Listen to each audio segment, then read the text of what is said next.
Welcome everybody to Personal FX, the place to see some of the most interesting collectibles.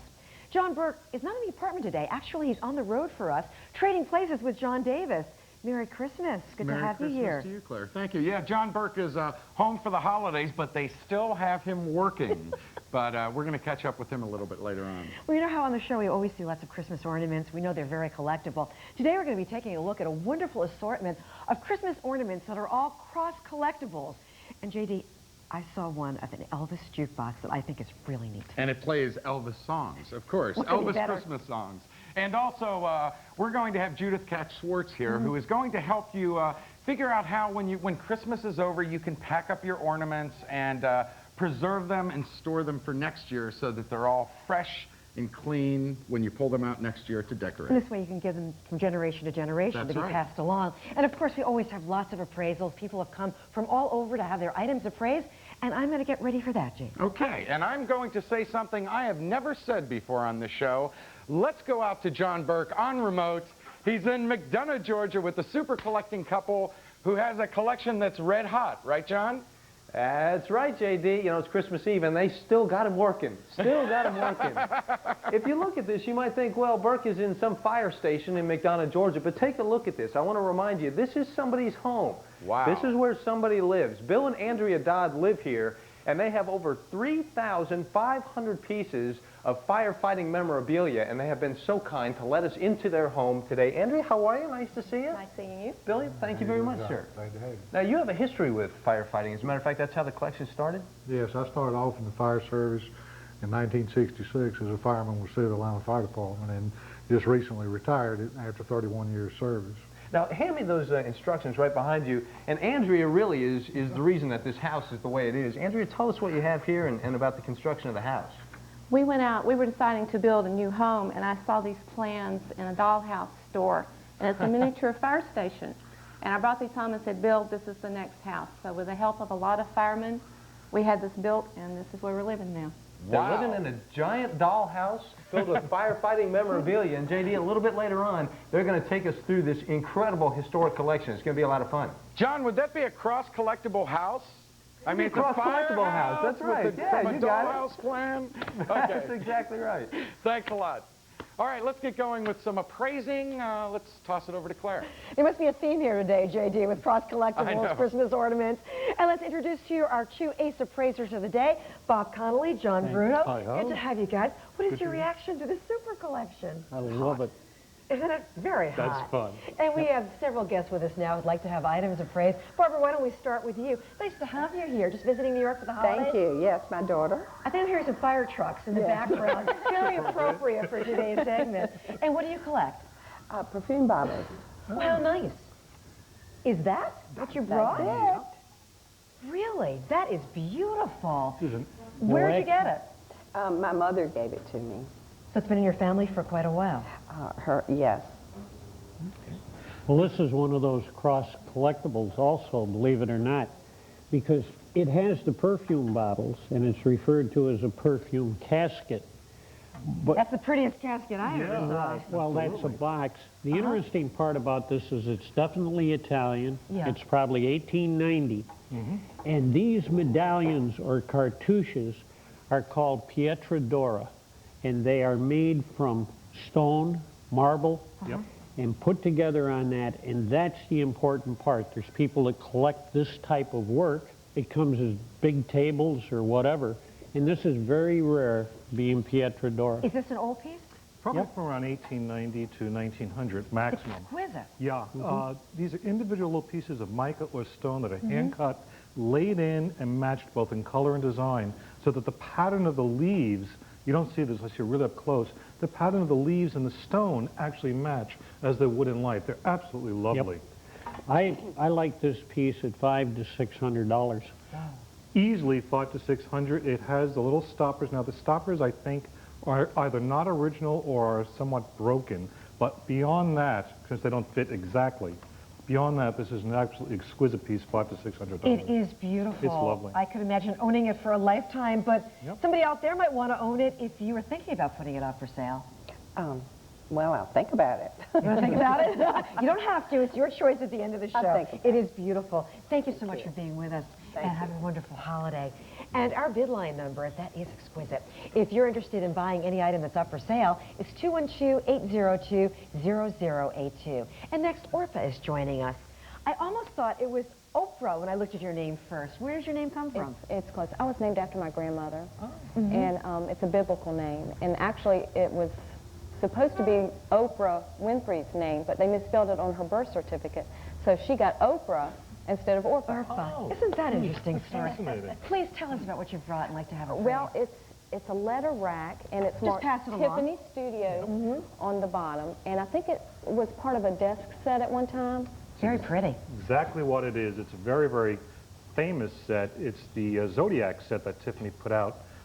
Each piece has a different sign of the Zodiac. There are 9 pieces in the set, I believe, and each one has a different marking on it. Some have multiples. There are the 4 corners to the blotter, which each would have a different zodiacal piece. Very, very desirable set, all in bronze, all signed Tiffany Studios, and all authentic. Where'd you get very it? nice. It was my grandmother's. We recently moved her, and we were cleaning out some boxes, and we came across that. Lovely. Bob? Normally they come in sets, and they have been broken up over the years. This is one of the more desirable pieces. Of course, the inkwell is very desirable in that. This is in good condition. There's some screws missing, and the patina is worn quite a bit on it. So worth about how much? Well, the entire set, intact and mint shape, runs somewhere between $2,000 and $2,500. I think this piece alone is probably easily $500–600. Oh. Yeah, I'd say Pleasantly 500. surprised. There might be somebody out there who's missing that piece in the set if you were interested in putting it up for sale. Grandmother said yes. Oh, well, Grandma says yes, and we will do that for you. Thank you. Cool. Have a really good holiday. Thank you. And next, Thomas has an item to be appraised. Hi, Thomas. Welcome. How you doing? Good to have you here. Is that a camera? Yeah, sure is. And where'd you get it? From my uncle. This is a day for family items. Yeah. It's an absolutely wonderful Keystone 16mm camera. How old a camera? Probably 1920s, 30s into the 1940s. Continually made. It's a model 9A, I believe. Did they take good pictures They at the time? still continue to take excellent pictures. This is a working camera. We can press the button right here. It winds up. You hear it working. Fine. 60mm film is easily obtainable. You can go out and make your own movies. It's a wonderful, wonderful Even piece. color too now you can. Yep, absolutely. The disadvantage of this is the most common model. The one that is the most desirable has a turret lens here with 3 different lenses I've seen, yeah. that rotate. I'm looking for one of those myself. Right. Yet, even that one is not expensive.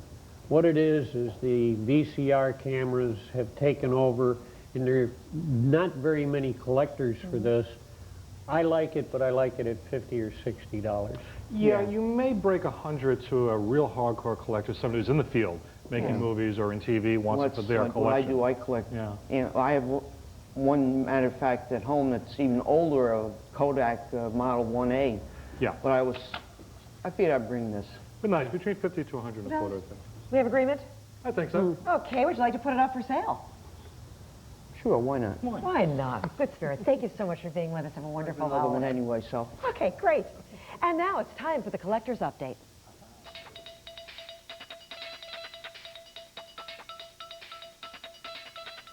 All right, it's Christmas Eve, so it's never too late to buy ornaments for the tree or to buy some as presents. And we have some ornaments here that are cross collectibles. Now, from the Carlton Cards Company, we have some great ornaments for collectors of, we have Betty Boop here, we have Tom and Jerry, Rocky and Bullwinkle, Lassie, and even an ornament from the king himself, Elvis Presley, and it plays.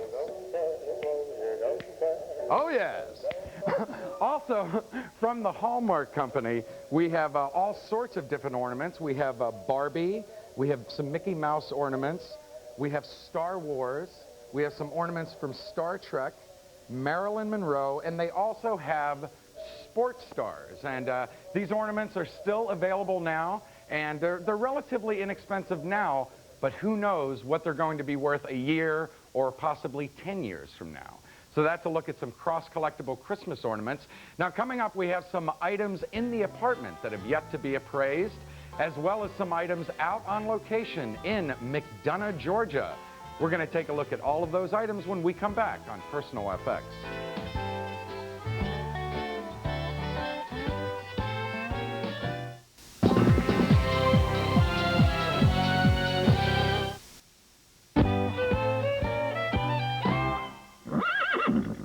And it is time now to recap our late bids from yesterday's show.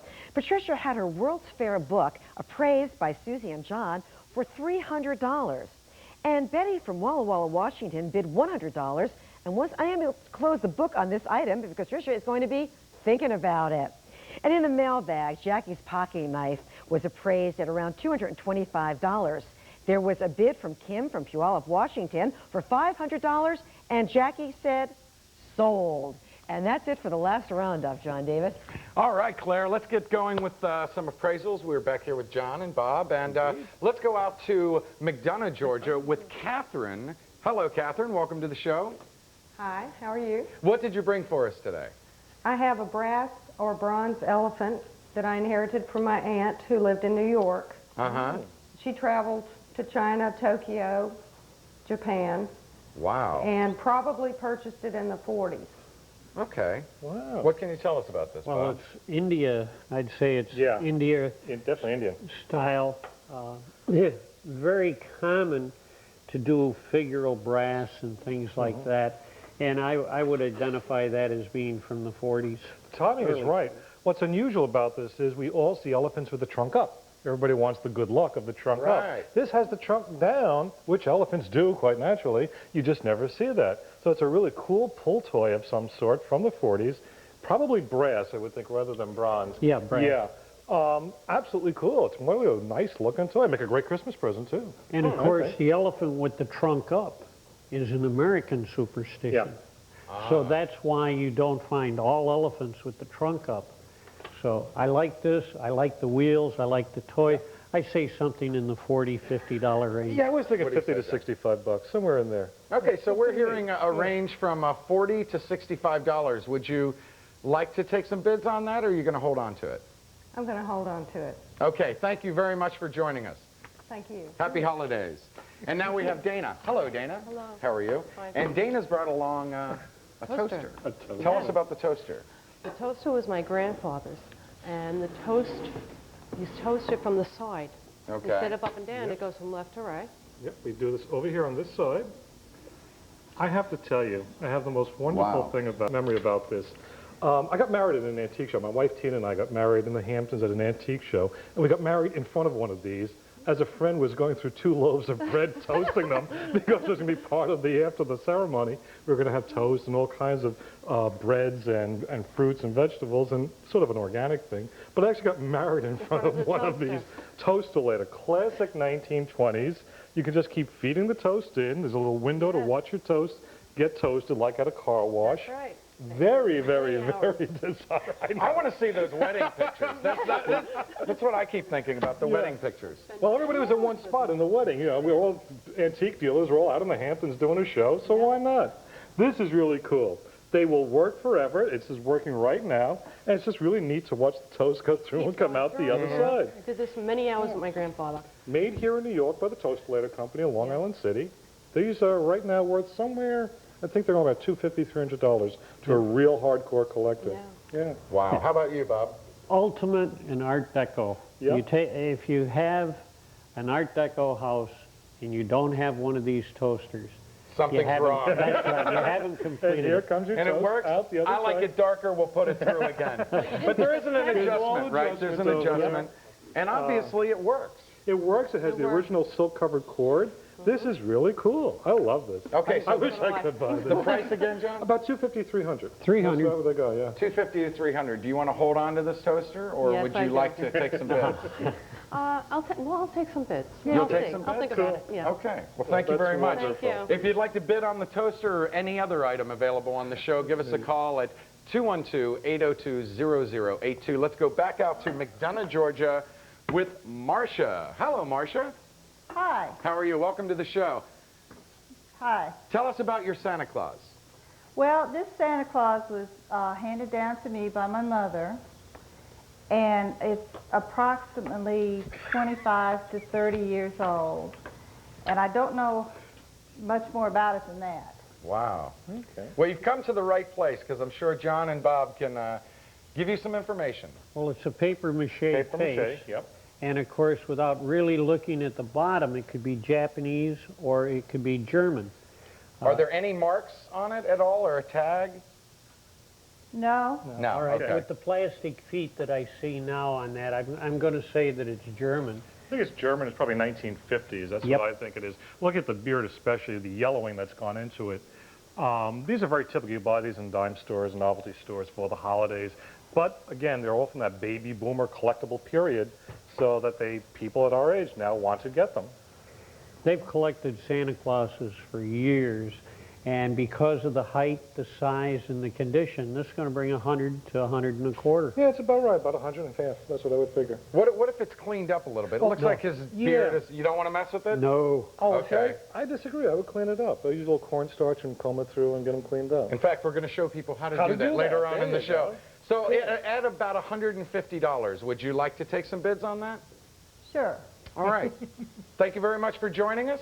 And let's go. Hi, Gracie. Hi. How are you? Fine. Okay, you have a knife and fork set here. Tell us about Yes, sir. It's from my great-grandmother's.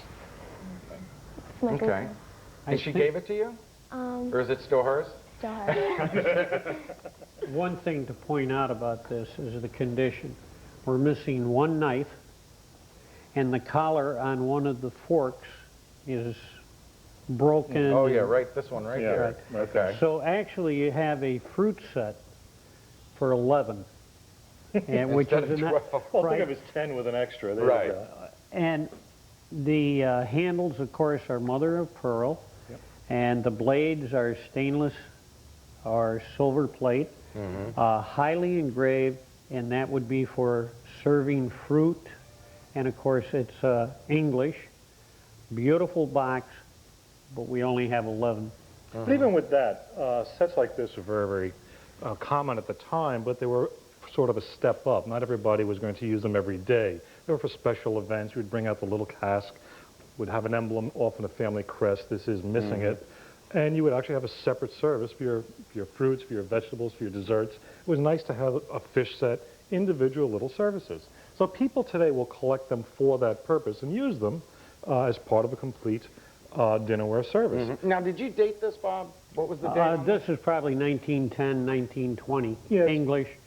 I look at it, and because of the damage, and it isn't a full set, it would have a hard time reaching $100. So I'm going to say $80 to $90. Wow, okay. And I think the opposite, just a wee bit, because of the beautiful engraving work that's on the blades and the mother of pearl handles and the presentation casket. I think it would work about 150.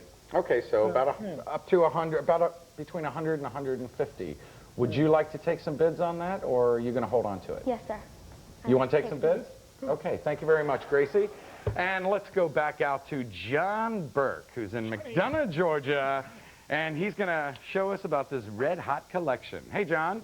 Hey, JD. Right now we are in Bill and Andrea's bedroom. And you know, when you talk about a fire in your house nowadays, if there is such a disaster, you just go to your closest fire engine telephone, you dial 911, and help arrives. It wasn't always so easy. As a matter of fact, in the late 1800s, you had to find one of these fire boxes, you had to open it up, and ring the bell this way. In the early 1800s, you had to find one of these things. It's called a muffin bell. That's how you summoned the fire department. Wow.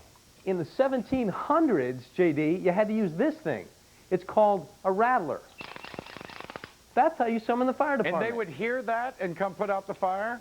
Or they thought you were having a party. That's what the confusion was. Don't have a fire on New Year's Eve. That's the thing, a lot of confusion. At any rate, when the alarm sounded, everybody would run to the nearest fire pole and help with the problem. A terrific collection of firefighting memorabilia coming your way from McDonough, Georgia on Personal FX.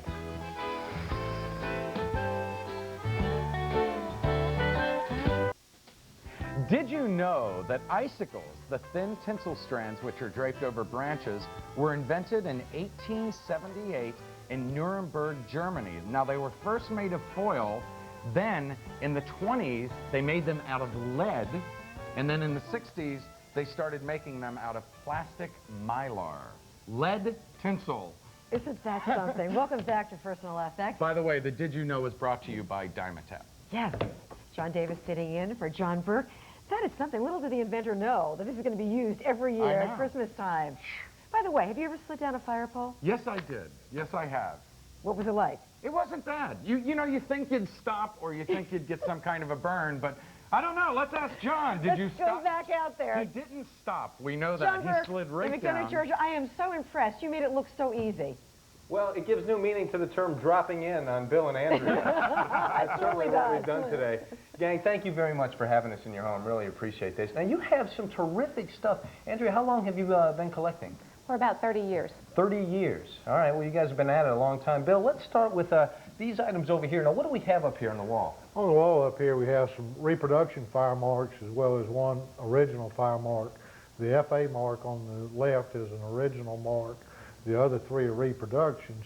The three reproduction fire marks, along with the collage in the middle, was the first items that we started collecting, and that's what this collection got started from. And basically what those are used for is that in the old days, if you had insurance, the insurance companies would give you one of those marks, and if the fire department came to your house and saw one of those marks, why did they put the fire out? Is that right? That's correct. They'd put your fire out if you had insurance.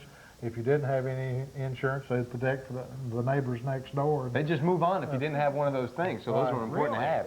Yeah, that's It's a little counterproductive. Well, you know, it really tied in with the fire departments and the insurance companies as far as the money situation. That's why they'd move on to somebody who was insured. Wow. And now what do we have here? We have some of these horns? Those are speaking trumpets, and they serve several functions. They were given as presentations, and they were also used as the early megaphones at the fire scenes and used to shout orders. The one you have in your hand is a presentation trumpet that was given at a fire muster where they were competing, and that particular one was given to the guy that had the best times for running. Now, the ones that are presentational, those are more desirable to collectors than the ones that were actually functional used? That's correct. The one you have in your hand is sterling silver and engraved, and the working trumpets were either made out of brass or pewter. All right, let's head over this way. And Andrea, I wanted to ask you, where do you find all this great stuff? We find them out at flea markets, and we buy them off of lists and auctions and different places like that. Because you said that you and Bill have been going to flea markets for a long time, huh? Ever since we started dating when we were 16. When they were 16, they started dating. Wow. They were going to flea markets. Whoa. Yeah. What do we have here, Bill? This is a station gong, and this was used to sound the alarm that there was a fire, to get the fireman's attention and to call them to go to get on the fire truck. And the man on watch would sound the alarm and wake the fireman up to let them know that it was time to go to a fire. What do we have here, right here? What is that? All right, that's the Gamewell Company, is who the manufacturer of the gong was. It's Gamewell Fire Alarm Company out of New York, and that's one of the more desirable collectibles as far as fire alarms. Boy, that thing will get you up in the morning, I tell you. Great sound. In the morning, do you two ever think, oh, I don't want to go down the stairs, I'm just going to go down the fire pole? Is that well, on occasion, when I'm too lazy to go down the steps, I will take the pole. Every once in a while. Do you really? That's really something. Let's head over this way, because you can't talk about firefighting memorabilia without talking about the hats that are involved. And some are ceremonial, and some are used as well. That's correct. The one you have your hand on is a working hat, which is made out of a little heavier leather and gives you a little bit more protection than the parade hats. And was more functional. That particular one is from Allentown, Pennsylvania. How old is this one? That one dates to the late 1800s, 1880s, 1890s. Now this one is ceremonial? That's a ceremonial or a parade hat. And as you can tell, it's much more ornate.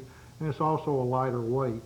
Weighs about half of what the one that you had your hand on previously. This is something like they're using today. This is a major difference. Yeah, that was one of the last leather helmets that I had before I retired, and weighs about 8 or 9 pounds and very heavy, but it does give you a lot more protection than the early fire helmets.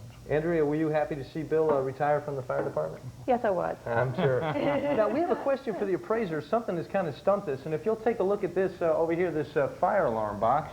And Bill, what is the question about this? Well, this particular fire alarm box, again, is made by the Gamewell Company, but it has the Victor Talking Machine Company on it, and we don't know if Victor and Gamewell were an early merger or if it was made for the Victor Talking Machine Company as an in-plant. John, Bob, what do you two think?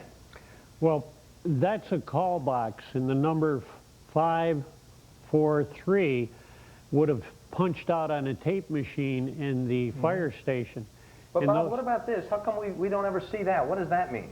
That particular thing is that the original patent was held by the Star Company out of Binghamton, New York, and they worked with Edison, who developed the electronics to make it work. Oh, it's one of the patents that Edison held. So this could either be from that, or it could have been a custom-made one in the factory. One of the two things. Well, let's head over this way because we have one really fascinating piece of memorabilia that you have to see. And this, Bill, really deals with a hotel that wasn't supposed to burn. What do we have here? This is a book from the Wyckoff Hotel. The Wyckoff Hotel was in Atlanta, Georgia, and caught on fire on December the 7th, 1946, and it was advertised as a fireproof hotel. In that particular fire, 119 people died and there were 91 injuries. And this is actually pretty much near where the fire started. Incidentally, folks at home, they recently had Bill come by and reinvestigate the whole situation to determine that it was indeed arson. Yeah, the two authors of the book, I worked with the authors of the book, and we did go back and interview some people and determine that it was an arson fire. Well, folks, thank you very much for letting us come in here today and take a look at this. You both did a terrific job. Really enjoyed it. Glad you were here. So there you go. You heard about the Titanic. A lot of noise with that recently, that the Titanic was unsinkable. That was a hotel that wasn't supposed to burn. So obviously there are more stories to tell in Hollywood. John, sometimes on the show we've seen the old-time fire extinguishers. I'm wondering how old they date back to. So when is the first fire extinguisher? How old are those? I don't know when the first ones were, but some of the glass extinguishers, again, were the early 1800s that were filled with salt water and other chemicals. Yeah, putting out fires in the early 1800s, even before that, was a major deal for the whole community, and that's really how volunteer fire servicemen have really been involved ever since. What a wonderful collection. Thank you. And John, if you want your exercise today, just go up and down that pole. That's it. I got to go back up now. Yeah, that's right. We need to see John go down that pole again. Well, let me see how to get up, and then we'll try. That was great. Thank you so much. Great job out there, John. Wow, what a lovely collection. Really? Yeah. It's great, too, that they have been collectors and since they were 16 years old. Yes. And they started dating at the flea market. Absolutely helps the relationship. And when we come back, we've got a lot more collectibles and appraisals to show you. Stay with us.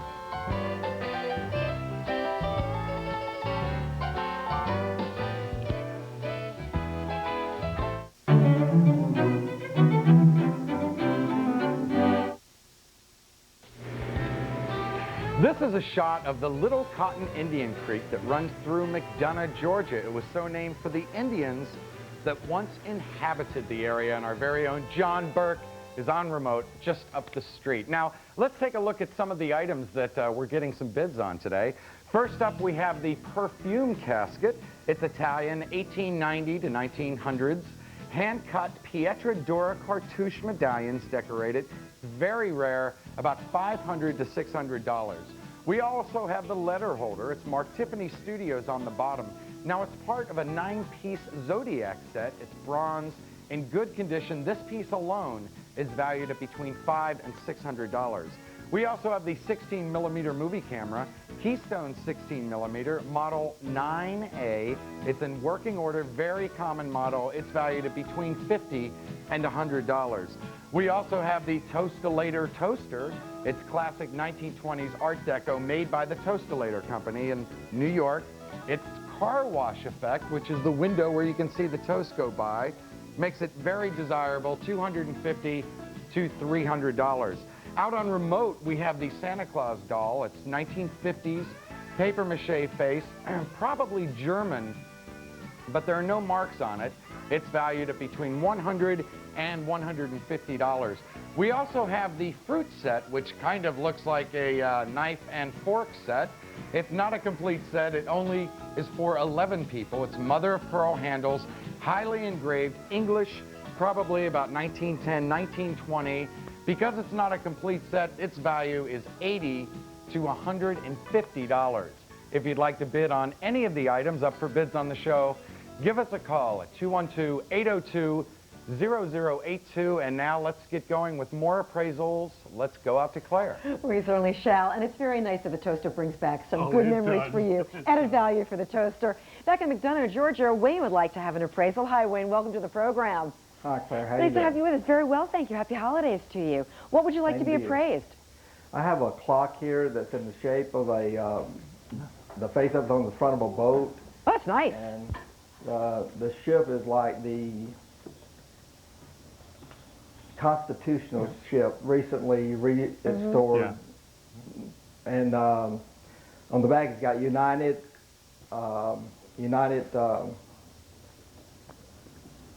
Corporation, and it's made in New York, Brooklyn, New York. And more than that, I don't know anything else about it. We'll be happy to help you out. Brooklyn, New York, the old country. There you go. United Clock Corp. These were sold during the 1920s through the 1950s.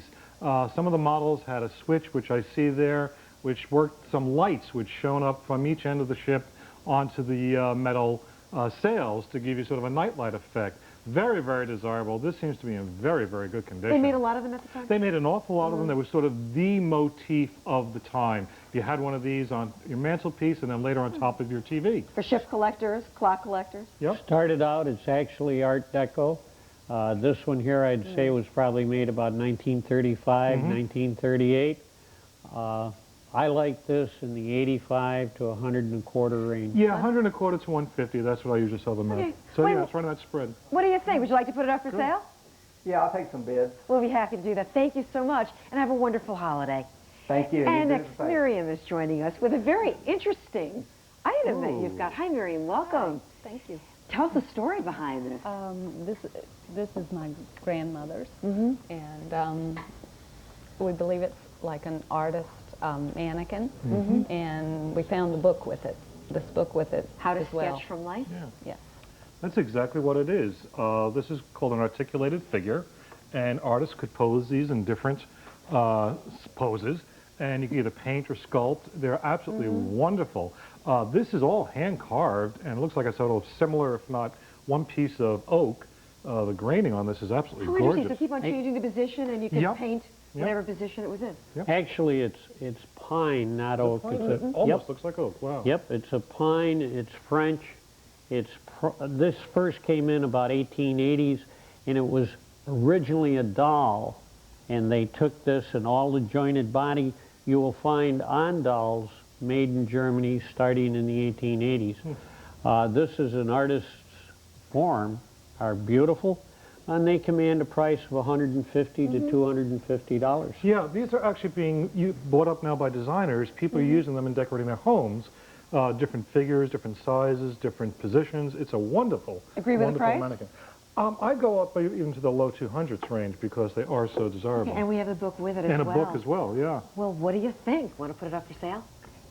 Sure, I'll take some bids. Okay, thank you so much for being with us. Hope you have a great holiday. Thank you. And Brendan is joining us now for an appraisal. Hi, Brendan. Hello. Good to have you with us. It's nice to be here. Happy holidays to you. Happy And what have you holidays. brought in to be appraised? Well, I was on a business trip in Philadelphia and saw some prints in a hotel. And when I was later, I didn't think much of them at the time. But later, I was helping a friend's mom clean out some dresser drawers, and I found a collection of 31, and so I figured we'd come and get some information about them. Come to the right place. Okay. This is Bob's Bailiwick. Okay, this is a portfolio of the very famous printmakers in Japan. This set, 1910 to 1920, is when it was produced, and probably the best known are the Hiroshigis. These are famous places in Japan, and he was known for doing sets. He did the 53 way stations of the Hokkaido or the inns. This is the famous places in Japan that he did. There's two of these, and of course the other artist here is known for doing the Japanese geishas. So you have 31 of them, and even though that they're 70 and 80 years after the original printing, these will run $75 to $90 each. They're in good condition. There's a little foxing on the border. They are mounted, but it's a fantastic set. Even away from the history, there's such a timeless quality to these that they're used for decorating, designing today. They're absolutely desirable in the $75 to $100 each range. Yeah. Well, now that you know the price range, what would you like to do? Of course, we'd like to see some bids. Why not? Thank you so much for joining us. Thank you. And let's go back out to Georgia and see what Reginald has for us to appraise. Hi, Reginald. Happy holidays to you. Good morning. Happy holidays to you, too. And what do you have to be appraised? I have what we would call a bun warmer here in the South, but it's called a biscuit warmer in Britain, where it's made. And where'd you get it? A friend of mine bought it at an antique shop. Okay, let's find out more about it. These Bun are warmer, biscuit maker? buns or biscuits, depending where you're from. What you do is if you can roll back the top so folks can see inside there, I think you fill the bottom with warm water, put your biscuits, your buns on top there so that you get a semi-steaming table effect. And you can use this for foods, buns, biscuits, anything. It doesn't just have to be for breadstuffs. But it's a wonderful, wonderful serving piece. Yeah, and the water also keeps the item moist and keeps it from drying out. It's silver plate, and actually these are very common. The style on it trying to be sort of neoclassical, but not being there. The condition looks good on this? Melon form. Yep. Very nice, but fairly common. I look at this and say that it's a $75 to $90 piece. Yeah, what I like about this is it has a cutout there for a serving ladle, so you can use this, of course, for other means, but up to about 150 maximum. Nice for the holidays. Oh, it's wonderful for holiday serving. Are you going to keep it for the holidays or put it up for sale? What do you think? We're going to keep it. Thank you very much. Okay, keep it, enjoy it, and have a great holiday. Thank you so much for joining us. Thank you. Thank you. And when we come back, Judith Katz-Schwartz is going to be showing us how to take care of Christmas decorations, from anything from glass ornaments to cleaning up your Santa. Stay tuned.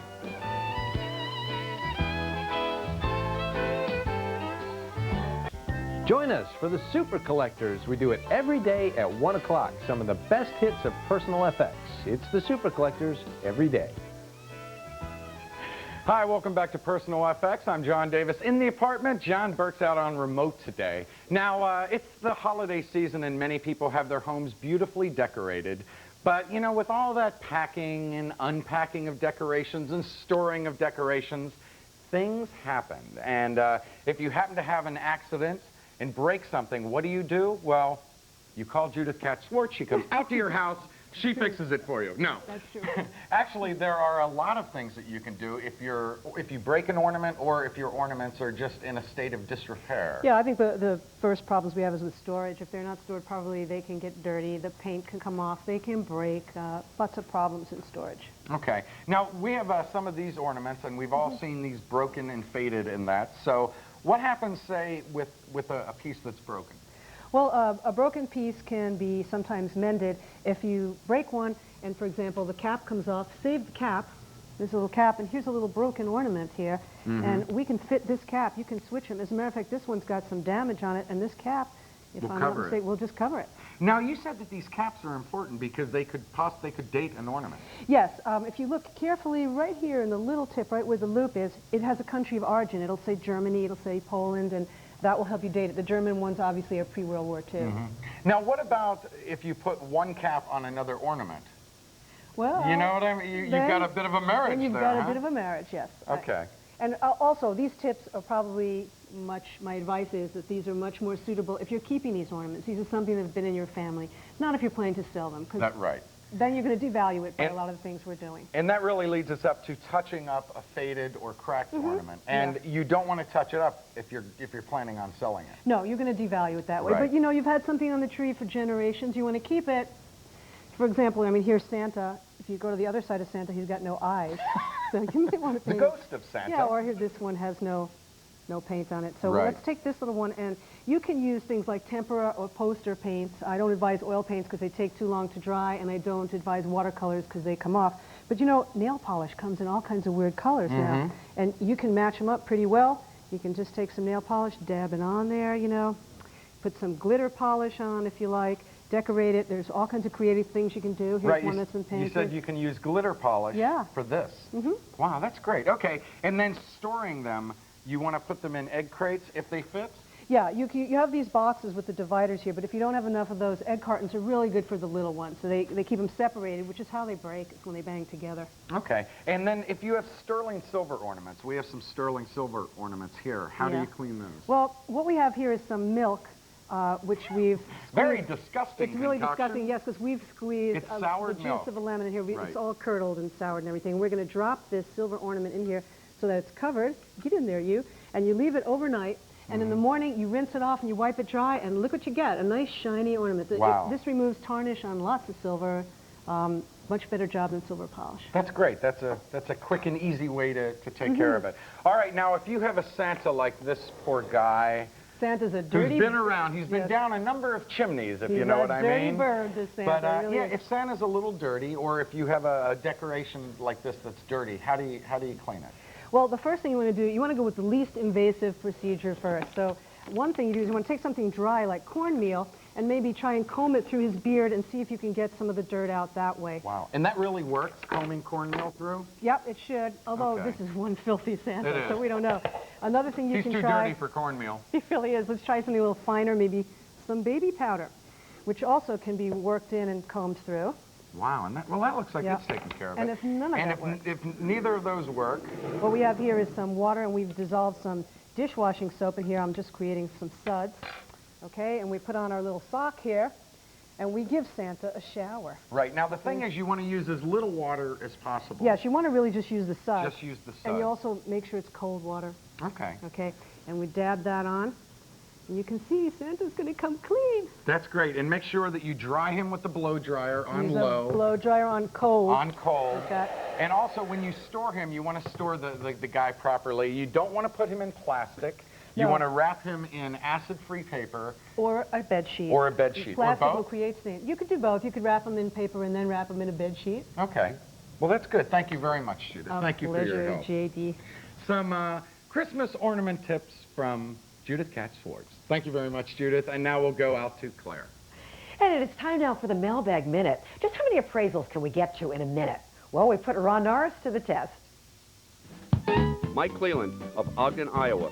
You have a Mark's Clockwork passenger train, mint in box. It's on the right track at $150. Lori Edwards of Eureka, California. You have a cast iron gargoyle that was probably a drain spout.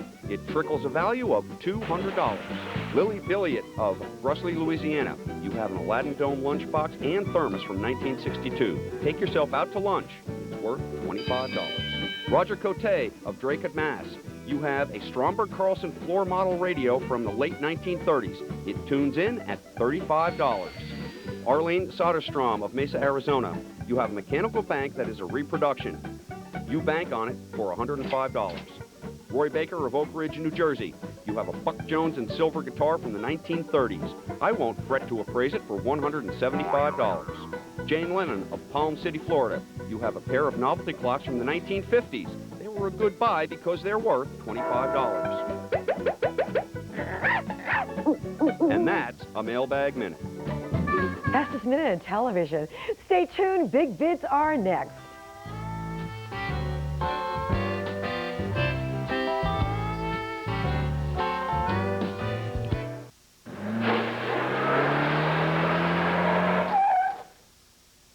Ooh, we're going to race along with those big bids. Welcome back to Personal Laugh Thanks. You ready? I'm ready. Go. All right, I'm going to start it off. Marcia, for your Santa Claus doll. Whoops, I have the wrong one. Yes, it's going to go Here out we to go. Georgia.